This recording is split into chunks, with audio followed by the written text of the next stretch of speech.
All right, y'all. We're gonna jump right into this. We had the Pittsburgh Steelers versus the Green Bay Packers. Steelers lose 35-25. Yeah, it was pretty rough. Um Once again, it's not one of those videos where I'm gonna break down the whole game, but I'm gonna just give my reaction here. Um Green Bay in particular, um, they look pretty solid throughout the game. They pretty much dominated us in the second half. And that's kind of what this was. This is a tale of two halves. The first half, you watched the first half, you pretty much thought that the Steelers were gonna run away with this game. We score it's 16-7 going into halftime. We score a touchdown to DK. You pretty much thinking, all right, Steelers are in control of this game. It's gonna be in their favor. Uh, you know, running game looking good. Pass game here and there had his good moments. But then the second half happens and we get away from the run. I believe that even the entire, let me not say the entire, but I believe to start the game, Jalen Warren only had like one carry when he was putting on good performance. I mean, he had 4 yards, 4.8 yards per carry. And even before that, I believe it was at five. So uh, this game and these games, the past couple games, it's strictly just been on the coaching, and it's. I know we want to blame somebody, one of the players, but I mean, Aaron Rodgers, 24 for 36, two touchdowns, 219 yards. Aaron Rodgers has pretty much done what we asked him to do since he's been here. I mean, we didn't ask him to be an elite player. We didn't ask him to be a savior. We just needed him to be competent, make the offense competent, and he's done that. But Mike Tomlin, the coaching staff, um, and particularly on defense, did not hold up their end of the bargain for Aaron Rodgers. I mean, Jordan Love. I mean, what a game! 29 for 37, 360 yards, three touchdowns. We shut down Josh Jacobs, but I mean, Tucker Kraft just went crazy on us on National Tight Ends Day. I guess it really was National Tight Ends Day for them. Uh, but yeah, we didn't stop much of besides Josh Jacobs. We didn't really stop much on defense, and I know that was supposed to be the point of emphasis here. That was supposed to be uh, our Steelers into the bargain here when we got Aaron Rodgers. We're supposed to say, hey, defense is good, bringing all these guys, all these names, and then they put up a performance like this. And this has been happening all season. This has been a continuous thing that we're seeing here. This isn't something shocking. This isn't something new. Since week one against the Jets with Justin Fields, I mean, Justin Fields shredded us. Um, so it's not a talent thing. It's a scheme thing. It's what the coaches are doing because you see Justin Fields against lesser teams, and he doesn't look that elite. You see other, we've been against a lot of different quarterbacks this year, and everyone's just kind of shredding us whenever they want to. And we pretty much had it good in the first half. They went and made adjustments and just completely tore us up. That's pretty much what it is. It's really just strictly on coaching. Even going into the fourth, I mean, it was 14-19. I mean, you're still thinking that okay, the Steelers can pull this one off.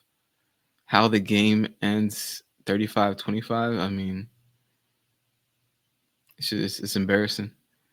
And it's happening every week. You're seeing the number one targets on their teams just being wide open. Players are wide open. So what exactly is going on here? What exactly is the issue? Why are players running? Why is Tucker Kraft, after getting the ball so much, still wide open? Why is it that on the 2-point conversion, Romeo Dobbs is just on the at the flats all by himself. They could have just walked. He could have walked that in. I mean, it's just embarrassing. It just a complete turn from the first half. 16-7, like I said in the first half. You watching that game as a Steeler fan, you're feeling good. You're comfortable, laying back. Everything feels good for you. And then the second half comes and everything changes. We made an emphasis to stop the run. I mean, that happened, but I mean, kind of happened. I'll say. I mean, Emmanuel Wilson came in and was productive, but we made that emphasis, back in Cincinnati because we couldn't stop the pass game, and they said everyone kept referring to stopping the run game. We did that much better this week, but still couldn't stop the pass. Guys are still wide open, and listening to these press conferences and the excuses. I mean, there is no excuses, but there's no answers. And I'm just trying to figure out what is the answer. And I'm starting to think that maybe this coaching staff doesn't have the answer, doesn't know what to do. And you would think with all the veteran experience we have there, they would have we would have a we would have the edge in terms of schemes and just experience, but we're looking lost. It's not even a talent thing. It's just players aren't where they're supposed to be. It's like players are wide open. I would understand if I'm seeing a player just getting outskilled by somebody, but we're just seeing gaps in the defense. It Players not where they're supposed to be, and that falls back on coaching. Um, this was a tough loss, especially once again we're trying to pull away into this division. We're 4-3 at the moment, still on top of the division somehow. Um, but we're not gonna have many more chances. This is a game that we should have won. Honestly, like I said, going into half, this is a game you got to put away in the second half. But we just let them back in. We let them completely dominate. And this was a humbling game for the Steelers organization. It was humbling for us fans, right? I mean, this game completely just showed you, hey, what you've been seeing is real. And even when you think you're winning the game, you think you're in control here. Second half comes and everything just takes a turn. So I mean, this is not what you wanna see on a national stage. Top of that, those jerseys just looking ugly, like the helmet, but the jerseys are just ugly. It's embarrassing in so many ways, right? This is this is rough, but I kind of feel for Aaron Rodgers. He's out there looking frustrated. Um, he's doing his part. Like I said, he's right now he's playing like a top 10 quarterback right now. Honestly, it's just us. It's just us as a defense not holding up our end of the bargain. And this is one of those weeks where I know as fans, you're not gonna want to watch anything. You're not gonna watch anything on social media. But it's we're kind of lost here. We're kind of lost, and I don't blame you for wanting to just forget everything. Honestly, what can you do? Can you say? What are we gonna do? Because honestly, we want to talk about, hey, let's get rid of this coach or that coach. I just don't see it happening, and I think if you're being honest with yourself, you probably don't see it happening either. You probably don't. So, yeah, unfortunately, we're in this position now, and I mean, what else can we do as fans, right? All we can do is support from here and hope we get it turned around and get turned around fast because these games aren't going to get easier. And this is the NFL. Nothing really pretty much gets easier. We have the Colts next week, right? And the Colts have been probably the best team in the AFC so far. And the question is, do you think we have a chance here? And then you start to think, do we have a chance against any team? I mean, honestly, like I don't think this is an exaggeration. Like do we really have a chance against any team? Is any team that we play? I know the Colts are a great team and all that, but even if this was the Browns, or if this was the Jets again, or if this was Miami or one of these bad teams that we consider a bad team, do we actually have a chance? Do you think we have a chance? I don't know if you could be confident and think we have a chance. Um, we just look like a bad football team right now. This just looks like a bad team. We got to be honest with ourselves. We're a bad team right now.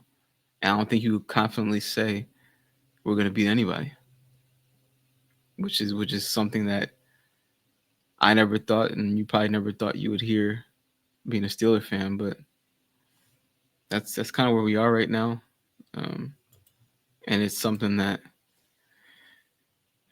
you know, Steeler Nation and um, as an organization, I mean, you never want to be that kind of team. So this is an embarrassing loss. We, from top to bottom, everything looks bad. I'm just wondering what's next. What comes in and saves us?